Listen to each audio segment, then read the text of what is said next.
Classificação 18 anos. Olá, meus amores! Temos um amigo aqui no nosso canal hoje, Bial Estrela, meu querido. Olá! Bial, vocês conhecem ele? Se não conhecem, vou deixar um link aqui Vamos na descrição do conhecer. vídeo. Projeto Boa Sorte, quer contar um pouquinho do seu canal? Cara, é um projeto onde eu falo de HIV, eu falo de saúde sexual, mas sempre através de arte. Então a gente tem um musical, a gente tem um ensaio fotográfico, vamos estrear um show em dezembro.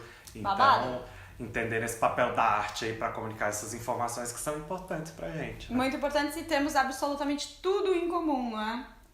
E aí, o que a gente foi fazer hoje? Fomos visitar Histórias da Sexualidade, que está em cartaz no MASP. Essa exposição que já gerou algumas polêmicas. Por quê? Classificação 18 anos. E também porque aborda temas que a gente sabe que vem aí rolando algumas Já discussões. tem uma predisposição, né? Uma predisposição para polêmica. E a gente foi lá visitar a exposição e entender porque nós somos maiores de idade, apesar de não parecer, né? Fiquei bem chateado que ninguém pediu nossa RG, inclusive, mas... Não podia filmar nem fotografar na exposição, então a gente não tem nenhuma imagem feita por nós lá. Tem esse catálogo à venda e tem todas as obras aqui. Então é o seguinte, eles dividiram a exposição em alguns temas. Logo, a primeira sala é sobre corpos nus. Uma obra maravilhosa com pirocóptero.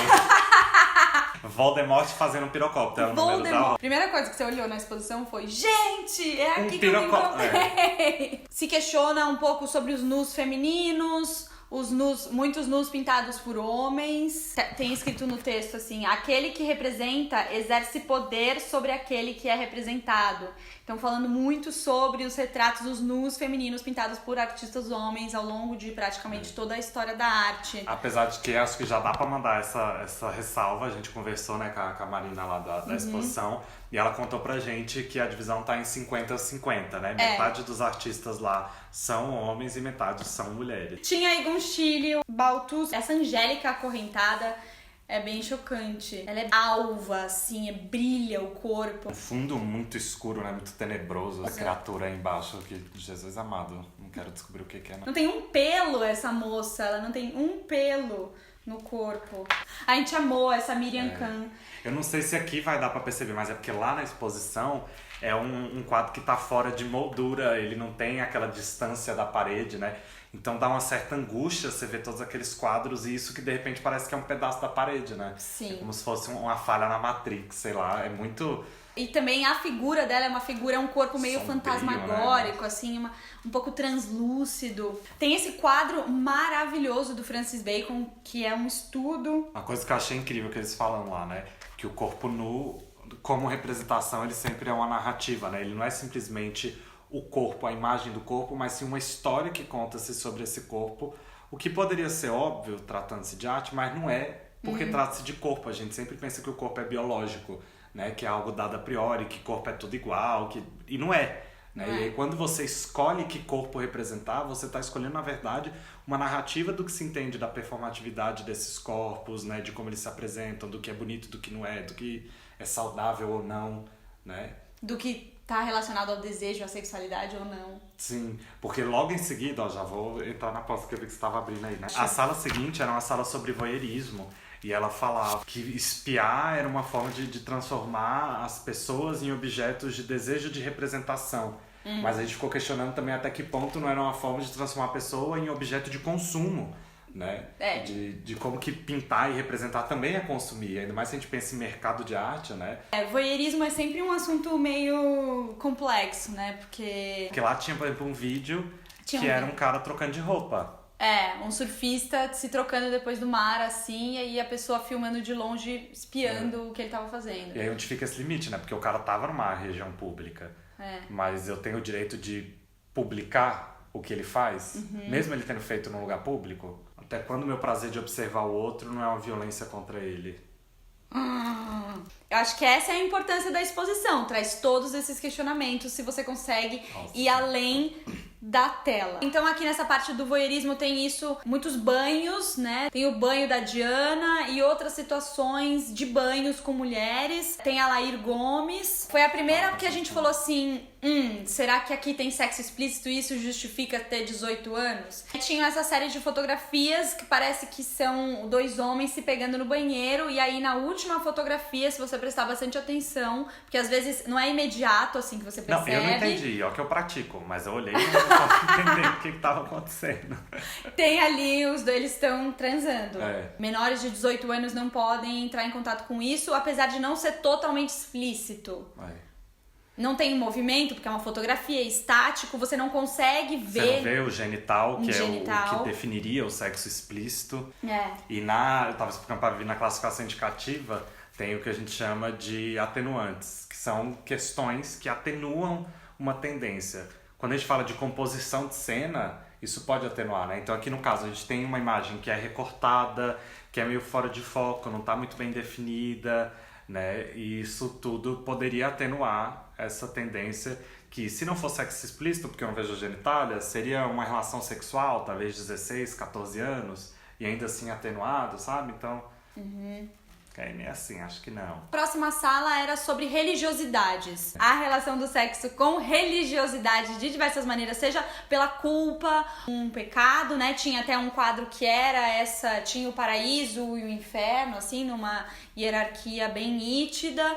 E aí tinha o São Sebastião, que parece que é um santo que muitas vezes se questiona se ele tá ali, ele tá sendo flechado, mas ele tá sentindo talvez um certo prazer naquilo, existe uma mistura de dor e prazer.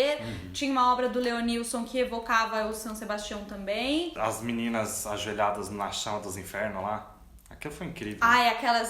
Tinham 2 esculturas com as mãos em prece e parece que saía um fogo, assim, de dentro, forte, de baixo, assim. Então essa relação mesmo, essa coisa de interdição, transgressão. Aqui nessa parte da religiosidade também tinha essa obra dos Choclacaios, e a gente também ficou questionando porque eles estão ali num contexto muito mais político do que sexual. As imagens são fortes, violentas, né? São imagens violentas, tem o vermelho, o sangue e o sexo, você vê a genitália. Do lado tinha uma plaquinha explicando, né? Do lado tinha uma plaquinha explicando e contextualizando. Era uma obra sobre violência mais do que sobre sexo, né? Uma violência estimulada por questões de sexualidade, mas ainda assim uma violência. Eles estavam questionando, na verdade, a violência contra homossexuais e travestis no Peru. É forte. É forte. Essa aqui que a gente achou, essas do Leon Ferrari, que aí começa a rolar uns sexozinhos. Então tem lá o Adão e Eva e na frente tem esse desenho dos caras transando. Então também seria polêmico. Esse ia dar um babado forte aqui na internet.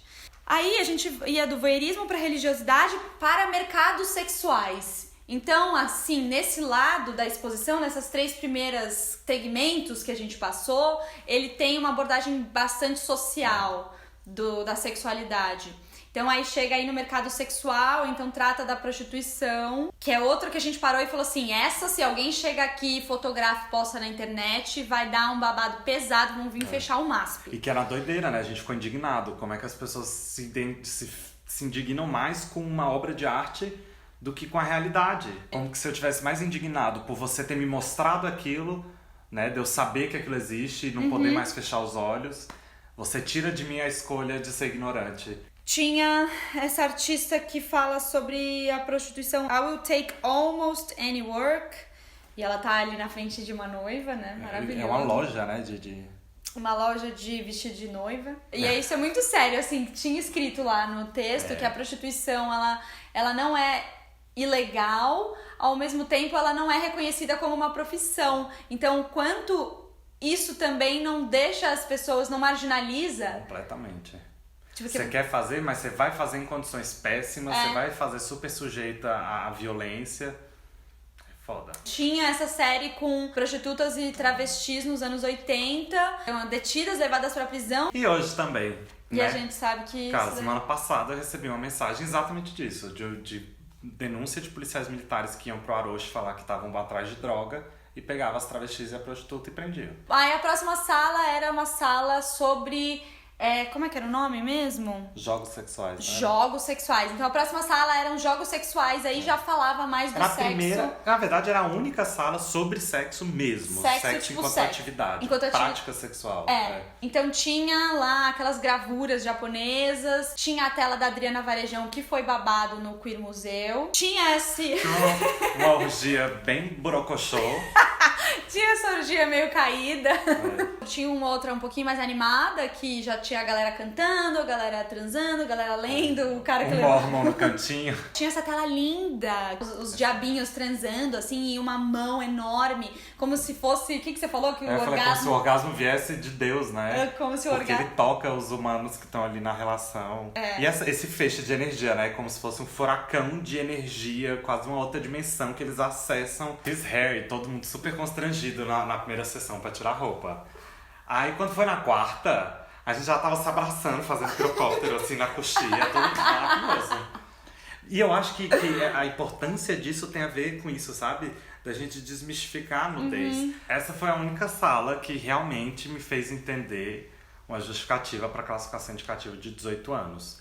Né? São muitas cenas com práticas sexuais explícitas, então é muito frequente e é muito relevante, já que é a história da sexualidade, né? E até por ser a sala do fundo, né? Ela ganha uma certa relevância, ela é meio que o ápice, né?